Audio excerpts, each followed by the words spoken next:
এই উদ্যোগটা আমার আসলে খুবই ভালো লেগেছে, তারা যে কাজটি করেছে।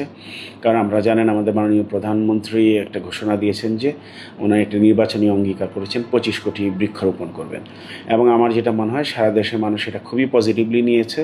এবং আমরাও এখানে জাতীয় যে মাননীয় প্রধানমন্ত্রীর যে অঙ্গীকার তার সাথে অ্যালাইন করে আমরা আমাদের জেলায় এই অনুযায়ী কত গাছ লাগাতে হবে সেই জন্য আমরা একটা পরিকল্পনা নিয়েছি এবং প্রত্যেকটা দপ্তরই নিয়ে কাজ করছে।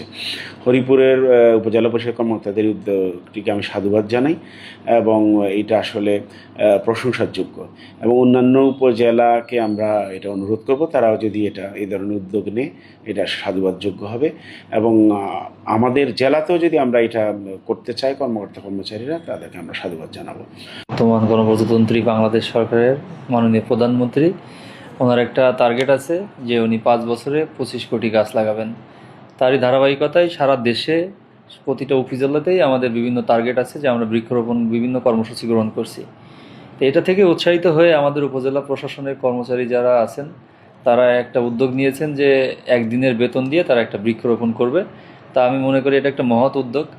একই সাথে আমাদের সরকারের যে নীতি নির্ধারণী যে সিদ্ধান্ত সেটা বাস্তবায়ন হবে, পাশাপাশি পরিবেশের জন্য এটা একটা গুরুত্বপূর্ণ ভূমিকা পালন করবে। তো এটাকে আমি আসলে সাধুবাদ জানাই এবং আমি চাই যে এটা আসলে সারা বাংলাদেশে এটা রেপ্লিকেট হোক। ধন্যবাদ।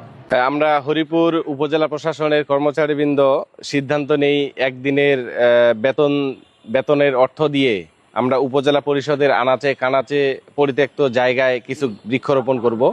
মাননীয় প্রধানমন্ত্রী ইতিমধ্যে ঘোষণা করেছেন 5 বছরে 25 কোটি বৃক্ষ রোপণ করবেন। সেটিতেই উৎসাহ পেয়ে আমরা নিজেরাই এই সিদ্ধান্ত নেই। আমরা ইতিমধ্যে 300 গাছ রোপণ করেছি, আরও 200 গাছ রোপণ করব, এটি আশাবাদ ব্যক্ত করছি। আর আমাদের একদিনের মূল বেতন দিয়ে আমরা এই বৃক্ষরোপণ কর্মসূচিতে অংশগ্রহণ করি। আমি চাই আমাদের উপজেলা প্রশাসনের মতো অন্যান্য উপজেলায় এই কর্মসূচি অব্যাহত রাখুক।